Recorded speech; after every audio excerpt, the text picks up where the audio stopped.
2021 সালের শুরু হওয়ার আগে অরুণাচল প্রদেশের এক প্রাক্তন বিধায়কের পরিবারে এক ভিন্ন রকমের আনন্দ ছিল। আনন্দের কারণ ছিল পরিবারে এক নতুন অতিথি আসতে চলেছিল। পরিবারের পুত্রবধূ তখন 7 মাসের অন্তঃসত্ত্বা ছিলেন। কিন্তু এই আনন্দ আসার আগেই সেই পরিবারের ওপর বিপর্যয়ের পাহাড় ভেঙে পড়ে। খবর আসে যে অন্তঃসত্ত্বা পুত্রবধূ সড়ক দুর্ঘটনায় মারা গেছেন। কেসটি হাই প্রোফাইল হওয়ার সঙ্গে সঙ্গে এক পুলিশ দল ঘটনাস্থলে পৌঁছায় এবং তদন্ত শুরু করে। শুরুতে লোকজন এটিকে একটি সাধারণ সড়ক দুর্ঘটনার ঘটনা বলে মনে করে, কিন্তু যখন পুলিশ তাদের তদন্ত এগিয়ে নিয়ে যায় তখন একের পর এক এমন সব তথ্য সামনে আসতে থাকে যে সবাই হতবাক হয়ে যায়।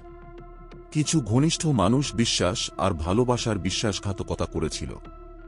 এক নিরীহ গর্ভবতী মহিলাকে নির্মমভাবে হত্যা করা হয়েছিল। এখানে আমরা কথা বলছি অরুণাচলের ইতিহাসের সবচেয়ে গুরুতর মামলার, তেচি মিনা লিশ হত্যা মামলার। তাহলে এই তেচি মিনা লিশ হত্যা মামলা কি? দুর্ঘটনা আর খুনের মাঝখানে আটকে থাকা এই মামলায় আসলে কি ঘটেছিল? কে ছিল অভিযুক্ত? আর বর্তমানে মামলার কি অবস্থা? চলুন সবকিছু ধাপে ধাপে জানি এই ভিডিওতে। এই মামলার তদন্ত যেভাবে পুলিশ করেছে তা নিজেই প্রশংসনীয়। কিভাবে তা জানতে ভিডিওর শেষে পর্যন্ত থাকুন। গল্পে এগোনোর আগে সত্য ও তথ্য চ্যানেলটি সাবস্ক্রাইব করুন এবং বেল আইকনটি অবশ্যই চাপুন। বন্ধুরা, যেমনটা আমরা বলেছি, এই গল্পটি অরুণাচল প্রদেশের এক মেয়ের, নাম তেচি মিনা লিশ। মিনা একটি মধ্যবিত্ত পরিবারে জন্মগ্রহণ করেন। ছোটবেলা থেকেই পড়াশোনায় তীক্ষ্ণ ছিলেন। স্থানীয় স্তরে প্রাথমিক পড়াশোনা শেষ করে 2008 সালে উচ্চশিক্ষার জন্য তিনি নিজের গ্রাম ছেড়ে ইটানগড়ে চলে যান। ইটানগড়ে পৌঁছে মিনা একটি পলিটেকনিক কলেজে ভর্তি হন। পড়াশোনার সময় মিনার সঙ্গে এক ছেলের বন্ধুত্ব হয়, নাম লিশি রনি। লিশি রনি ছিলেন অরুণাচল প্রদেশের একজন বিধায়কের ছেলে। তিনি বিধায়কের ছেলে হওয়ায় তাঁর অবস্থান সহজেই কল্পনা করা যায়। তবুও সামাজিক মর্যাদাকে পাশে রেখে দুজনের মধ্যে ভালো বন্ধুত্ব গড়ে ওঠে। সময়ের সঙ্গে সঙ্গে এই বন্ধুত্ব ভালোবাসায় পরিণত হয়, আর তারপর দুজনে জীবন একসঙ্গে কাটানোর প্রতিশ্রুতি দেয়। এই বন্ধুত্বকে সম্পর্কের নাম দিতে লিশি রনি এবং মিনা দুজনেই তাদের নিজ নিজ পরিবারকে জানায়। একদিকে ছিল এক মধ্যবিত্ত পরিবারের মেয়ে, অন্যদিকে বিধায়কের ছেলের পরিবার। আর্থিক ব্যবধান অনেক ছিল, তাই প্রথমে উভয় পরিবারই এই সম্পর্ক মানতে রাজি হয়নি। কিন্তু লিশি রনি আর মিনা একে অপরকে বিয়ে করার জন্য জোর দেওয়ায় উভয় পরিবার অবশেষে সম্মতি দেয়। তারপর 2012 সালে দুজনে বিয়ে করে। বিয়ের পর দুজনে সুখে সংসার করতে শুরু করে এবং তারপর 2014 সালে মিনা ও লিশি রনির পরিবারে এক কন্যা সন্তানের জন্ম হয়। কন্যার জন্মের পরেও তাদের জীবন সঠিকভাবে চলতে থাকে। সংসারের দায়িত্ব সামলানোর পাশাপাশি মিনা মিস অরুণাচল সংগঠনে হিসাব ও অর্থ সচিব হিসেবে কাজ শুরু করেন। অন্যদিকে লিশি রনি বিভিন্ন ব্যবসায় এগোতে থাকেন। বিয়ের পর সবকিছু ভালোই চলছিল, কিন্তু 2017 সাল থেকে ধীরে ধীরে তাদের সম্পর্কে তিক্ততা আসতে শুরু করে। সময়ের সঙ্গে সঙ্গে সেই তিক্ততা এতটাই বাড়ে যে রনি মিনাকে তালাক দিতে বলতে থাকে। এই তথ্য দুপক্ষের পরিবারে পৌঁছালে পরিবারের লোকেরা দুজনকে একসঙ্গে বসিয়ে তালাকের কারণ বোঝার চেষ্টা করে। কিন্তু যখন কোনো জোরালো কারণ পাওয়া যায় না, তখন সবাই একে অপরকে বোঝাতে থাকে এবং একসঙ্গে থাকার কথা বলে। পরিবারের প্রচেষ্টা সফল হয় আর দুজন আবার একসঙ্গে থাকতে শুরু করে। পরবর্তী 2 বছর তাদের জন্য ভালোই কাটে। কিন্তু 2019 সালে আবার লিশি রনি তালাকের জন্য চাপ দিতে থাকে। তবে এবারও পরিবারের লোকেরা পরিস্থিতি সামাল দেয় এবং দুজন আবার একসঙ্গে থাকতে শুরু করে। যখন দুজনে আবার একসঙ্গে বসবাস করছিল, তখন 2020 সালের শুরুতে মিনা আবার গর্ভবতী হওয়ার সুখবর দেন। এই খবরে উভয় পরিবার খুব খুশি হয়, কারণ দীর্ঘ সময় পর আবার এক শিশুর হাসি শোনা যাবে বাড়িতে। এই খুশির আরেকটি কারণ ছিল ছেলে ও পুত্রবধূর মধ্যে সবকিছু স্বাভাবিক হয়ে গিয়েছিল।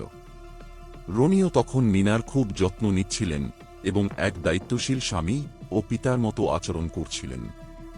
পরিবারে সবকিছু ভালোই চলছিল। মিনা তখন 7 মাসের গর্ভবতী ছিলেন। বাড়িতে নতুন সদস্য আসার প্রস্তুতিও শুরু হয়ে গিয়েছিল। কিন্তু হঠাৎ 2020 সালের 5ই নভেম্বর দুপুরে এই পরিবার এমন একটি খবর পায় যা তাদের জীবনে শোকের পাহাড় নামিয়ে আনে। মিনা তখন তাঁর ইনোভা গাড়িতে কোথাও যাচ্ছিলেন, হঠাৎ করে তাঁর গাড়ির একটি দুর্ঘটনা ঘটে। দুর্ঘটনাটি ঘটে অরুণাচলের কারসিংসা ব্লক পয়েন্টের কাছে। এটি ছিল একটি জনমানবহীন এলাকা।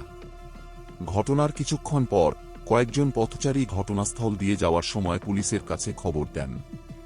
পুলিশ ঘটনাস্থলে পৌঁছে দেখতে পায় গাড়িটি রাস্তায় পড়ে আছে। একজন মহিলা একা গাড়ির ভেতরে রক্তাক্ত অবস্থায় বসে আছেন। সঙ্গে সঙ্গে পুলিশ মিনাকে গাড়ি থেকে বের করে কাছের হাসপাতালে নিয়ে যায়। সেখানে তাঁকে মৃত ঘোষণা করা হয়। চিকিৎসকরা বলেন, মিনার গর্ভে থাকা 7 মাসের শিশুটিও দুর্ঘটনায় মারা গেছে। শুরুতে এটি একটি সাধারণ সড়ক দুর্ঘটনার মতো মনে হচ্ছিল। মামলা সেখানেই শেষ হয়ে যেতে পারত। কিন্তু যেহেতু এটি একটি হাই প্রোফাইল পরিবারের ঘটনা ছিল, তাই উচ্চপদস্থ পুলিশ কর্মকর্তারা ঘটনাস্থলে গিয়ে বিস্তারিত তদন্ত করেন। এই দুর্ঘটনার বিষয়ে বন্দারদেবা থানায় একটি ফর্ম নথিভুক্ত করা হয়। পুলিশের সবচেয়ে বেশি চিন্তার বিষয় ছিল, যখন তারা ঘটনাস্থলে পৌঁছায় তখন গাড়িতে মিনার মৃতদেহ পাওয়া যায়, কিন্তু গাড়িতে কোনো ড্রাইভার ছিল না। এর পাশাপাশি মিনার শরীরে গভীর আঘাতের চিহ্ন ছিল, কিন্তু গাড়িতে ততটা গুরুতর ক্ষতি দেখা যায়নি। শেষ পর্যন্ত এটা কিভাবে সম্ভব যে গাড়ির ভেতরে বসে থাকা ব্যক্তি মারাত্মকভাবে আহত হয়ে মারা গেলেন, কিন্তু গাড়ির বাইরের অংশে তেমন কিছুই হয়নি? এখান থেকেই পুলিশ সন্দেহ করতে শুরু করে যে এই ঘটনায় কোনো ষড়যন্ত্র রয়েছে। সঙ্গে সঙ্গে এক উচ্চপদস্থ পুলিশ অফিসারদের দল গঠন করে তদন্ত শুরু হয়। এখানে তেচি মিনা লিশ হত্যা মামলার পুলিশ প্রথমেই ঘটনাস্থলের 360 ডিগ্রি বিশ্লেষণ শুরু করে এবং আশপাশে থাকা সমস্ত ফুটেজ সংগ্রহ করে। এরপর পুলিশ জানতে পারে যে মিনা বাড়ি থেকে বের হওয়ার সময় তার সঙ্গে একজন মহিলা ছিলেন, নাম লিঞ্জা। লিঞ্জা ছিলেন মিনার ননদ অর্থাৎ লিশি রনির বোন। আরও আশ্চর্যজনক বিষয় ছিল, দুর্ঘটনার পরে গাড়িতে শুধুমাত্র মিনার দেহ পাওয়া গেলেও লিঞ্জার কোনো খোঁজ ছিল না। পুলিশ তখন প্রথমে লিঞ্জাকে খুঁজে বের করে এবং তাকে জেরা করতে শুরু করে। জেরার সময় লিঞ্জার বিবৃতি ছিল, আমি আর দিদি মিনা একসঙ্গে যাচ্ছিলাম, কিন্তু গাড়ি কিছুটা চলার পরেই আমাকে নামিয়ে দেওয়া হয়। তারপর কি হয়েছে আমি জানি না। এই উত্তর পেয়ে পুলিশ আরও গভীরে যায়। তারা মিনা এবং তাঁর স্বামী রনির মধ্যে পুরনো কলহ, সম্পর্কে টানাপোড়েন ও তালাকের বিষয়গুলো খতিয়ে দেখতে শুরু করে। মিনার পরিবারও পুলিশকে জানান যে রনি আগেও একাধিকবার মিনাকে তালাক দিতে চেয়েছিলেন। এরপর পুলিশ রনির মোবাইল কল রেকর্ড, লোকেশন এবং যোগাযোগের হিস্ট্রি চেক করে। তারা দেখতে পায় দুর্ঘটনার দিন রনি একাধিকবার তাঁর এক বন্ধুকে ফোন করেছিলেন, নাম টুপি বাম। টুপি বাম একজন লোকাল রাজনৈতিক নেতা এবং রনির ঘনিষ্ঠ বন্ধু ছিলেন। পুলিশ টুপি বামকেও জেরা করতে শুরু করে। শুরুতে টুপি বাম কোনো তথ্য দিতে অস্বীকার করলেও পরে পুলিশের চাপের মুখে তিনি ভেঙে পড়েন এবং জানান যে পুরো পরিকল্পনাটি লিশি রনির ছিল। তদন্তে বেরিয়ে আসে, রনি তাঁর স্ত্রী মিনাকে খুন করার ষড়যন্ত্র অনেক আগে থেকেই করছিলেন, কারণ তিনি অন্য এক মহিলার সঙ্গে সম্পর্কে জড়িয়ে পড়েছিলেন এবং মিনাকে তাঁর জীবনের পথ থেকে সরিয়ে দিতে চাচ্ছিলেন। এর জন্যই রনি তাঁর বোন লিঞ্জা এবং বন্ধু টুপি বামের সঙ্গে মিলে পুরো পরিকল্পনাটি তৈরি করেছিলেন। প্রথমে মিনাকে গাড়িতে তুলে নির্জন জায়গায় নিয়ে যাওয়া হয়, তারপর সেখানে তাকে মাথায় আঘাত করে খুন করা হয় এবং পুরো ঘটনাটি যেন একটি সড়ক দুর্ঘটনার মতো দেখায় সেইভাবে ইনোভা গাড়িটিকে সাজানো হয়।